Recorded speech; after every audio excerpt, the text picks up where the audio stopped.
The views and opinions of this program are those of the hosts, guests, and callers. There is substantial risk of loss in trading futures and options, which you should carefully consider prior to trading. Well, on Tuesday, the February WASDE report, again, pretty much as expected, fairly uneventful. We did see some cuts, though, to South American production numbers, and we saw the grain and oilseed markets largely lose a bit of ground on the day Tuesday post-WASDE report. Plus, it was another tough day in cattle futures with hogs moving a bit higher. Let's talk about it. Joining us now for analysis and price perspective, Garrett Toy with Ag Trader Talk is with us. Garrett, it's good to have you with us here on Market Talk. Hope all is well, my friend. A pretty uneventful day in terms of a WASDE report anyway, Tuesday. It was uneventful. It ended a little bit uglier than what it probably should have been. But, we set the highs of the day before the USDA report numbers came out, and then we kind of got slippery as the day wore on. Potentially some profit taking once again. March corn came high of the day was at $4.97, so we're just within reach of hitting $5 on the front end, and then we just kind of gave up the ghost there. Forecasts a little bit wider for Argentina probably had some impacts on it, but the market's due for a correction. I don't think we're going to have a big correction per se, but market's pretty stretched right now. Well, talk about what you saw in the reports, and it just didn't feel like we fed the bull really at all. And I know probably one of the biggest numbers was the Argentine cut for soybeans and corn, yet, here we are losing ground on the day Tuesday. So, talk about that. Talk about what you saw in the report. What were some of your big takeaways? Yeah, so the USDA will start off with corn. First things first, they did cut Chinese corn imports by 3 million metric ton to 10 million metric ton. But as far as South America is concerned, they cut Argentine corn by 1 to 50 million metric ton. They cut Brazil by 1 to 126. And between those two, we only had 1 million metric ton cut in exports, and that was out of Brazil. They did cut Ukraine exports by 1. So even though we cut production by 2, it wasn't necessarily Brazil and Argentina where the export cuts came from.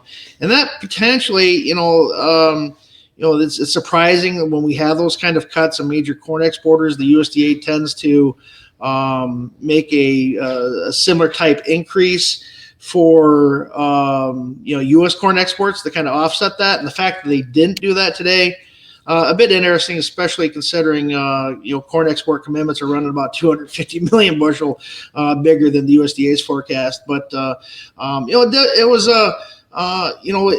was a friendly report for corn, a neutral to friendly report for corn.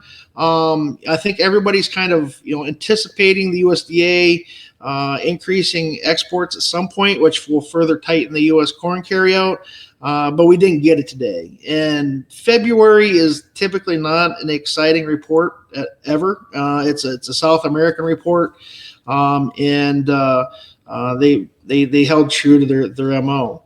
And beans, things are a little bit more interesting. The Argentine bean cut was 3 million metric ton to 49, but obviously, they're not a major bean exporter, so they didn't change anything there. Typically, this is the third largest Jan to Feb Argentine soybean production cut that we've ever had on record. 2022 and then 2008 were the other 2 years. 2022 we had a 25-cent rally on report day, and in 2008 we had like a 8-cent rally. So the fact that we closed lower on such a big cut, potentially a red flag. It's not.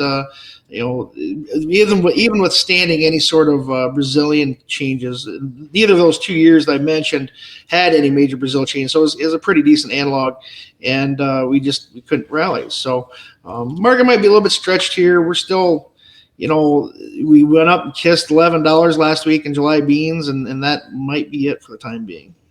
I just have to think here, thinking about the farmers selling when it comes to old crop, especially corn here in the last several weeks. And then you look at how kind of some of the intermarket spreading happened Tuesday in quarter beans compared to new crop. You wonder if some folks maybe start looking at more new crop marketing in this window. But the caveat too is that we're setting crop insurance price here in the month of February, Garrett. Right through this morning, I think we were 2 cents. We're what 468. I have to check my. I joke I slept since then, but I haven't. It was only this morning. But let's see, we were 468, and last year we were 466 for the entire month. But beans are almost $1 lower. The average so far is 1063. Last year we were 1155. So obviously, the ratio is around 2:2, and that encourages corn acres. I think that's probably the only thing that can probably take the shine off of this corn market. I mean, the carryout's tight enough. The farmer has sold a chunk of corn over the last 45 to 90 days. We get a fairly big 94, 95, 96 type acreage print at the end of March. Then that could probably keep a lid on things. It has on the spreads, the old crop, new crop spreads. It's kind of kept December corn in check here. But the other side of the coin there is everyone's bearish front end beans, obviously, because the carryout's tough and we have a big South American crop coming at us. But if we print a disappointing bean number next year, then next year could be interesting for beans, and it could get interesting. You throw a little weather in there or whatnot. I mean, beans could be bullish sometime in 26 if the bean acres numbers are small enough. Garrett Toy with Ag Trader Talk joining us here. Wheat side of the equation, real quick. Any notes there for you post February WASDE? Not really. They cut carryout slightly just on a food increase. It was just kind of a ho-hum number. The world numbers largely were relatively mixed. They did again cut wheat imports into China to 8 million metric ton. And they cut EU wheat exports by 1. There's no major production changes. It was just kind of a ho-hum report. Wheat was a follower. I am kind of friendly short term to the wheat markets, just on a spread unwind type of, the wheat corn spread is relatively historically low outside of 2012 and drought years. So I think that we could see a correction in that spread. But at the same time, weather does look a little bit more improved for the southern plains. They're talking some snowfall chances down there. And I think that's kind of, again, took some of the shine off of everything here in wheat. Chicago was down 2 to 3 cents. KC was down 4. And Minneapolis was end of the day actually down 5 to 7 here on the front end. So that was interesting to see the higher protein wheats leading the downside in the wheat complex today. Let's talk the livestock trade, and I'd love your perspective in cattle. Another tough day in cattle futures. Sounding like cash trade, still waiting to get some developed here this week, but it might be trending neutral to lower potentially. I wonder, funds have gotten so long in cattle. Are they starting to liquidate positions here? Are we running out of steam? What do you make in this cattle trade, Garrett? It kind of felt like it last week, where you have such market length here, and then we've had such volatility with the headline-driven trade since the new administration took over. Last week we had the avian flu issues, and that was kind of a new strain that it spooked some people. But at the end of the day, the cash is still. It's still firm relative to everything. I mean, we were in the first notice day, and front end cash is still holding $2. Most of those fund length is going to be out of the front end, in my opinion. So then it becomes just a fundamental cash play. But as far as the fats are concerned, you never know when you're going to have. We're historically high levels. If you haven't thought about hedging something, sit down, run your numbers, think about seriously doing something at these levels. We're already $8 off the highs here. We can have a rug pull at any time. We've all been here. We've all farmed. We've all been involved in agriculture for 20 some years. We've seen it once. We've seen it again. With the fund length we have out here, we can have a rug pull. We never know what the black swan event's going to be. I do think though that the front end is going to find some support from cash. That's a function of the delivery period here. But you just don't know. You just have to be prudent and manage risk. On the hog side, Nice day there Tuesday. Front months is really leading the charge, finding some good strength there. It feels like we're kind of testing some resistance again in the hog market. What do you think? Yeah, April's we're back up. You're starting to get into these highs. I mean, we've had a $5 rally in a week's time here.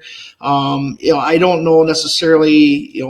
It's all a function, and I don't mean to go back to the cattle side again, but I do want to point out that I read that packer margins are anywhere from $100 to $175 in the red. So I think that ultimately you've got some, perhaps starting to see some sticker shock at the retail side of things, where you go to the retail store and pork loins are still $1.80 a pound. I mean, they're cheap. Pork is cheap. So I think we're seeing some support from the demand side sector of that of the pork side relative to beef. Beef is obviously a supply issue, but yeah, I don't know if we can necessarily push above these 93 highs though. All right, Garrett, good perspective as we close it out. Anything final you'd want to mention or reiterate to folks today? No, I mean, I think a lot of people, we're getting into the end of February. I got back from an Iowa farm show last week, and everyone was talking corn acres. We're a nickel away from 475. Whether you hedge something or you make some small sales or do something, manage that risk as far as the downside potential in corn. We're probably not going to see anything major until the old crop contracts go off the board. Which means July, but stranger things can happen. On a personal basis, I would like to see the board kind of set back here in corn just to get some reownership possibilities, because given the amount of farmer selling that we've sold over the last 45 to 90 days, if we put sub 95 type corn numbers, if we have a weather issue this summer, it could get very interesting, because the farmer has caught up on their sales here, and the summer weather is going to be very important for corn. Garrett Toy with Ag Trader Talk. Folks can learn more at agtradertalk.com. Appreciate you being with us, Garrett. Thanks so much. We'll talk to you again soon. Thanks for having me. Make sure to subscribe to the Market Talk YouTube channel. You can watch our latest interviews with top market analysts in the country, find bonus content, and much more. It's easy. Just go to youtube.com/@MarketTalkAg and hit the subscribe button. Or you can search for Market Talk Ag on YouTube.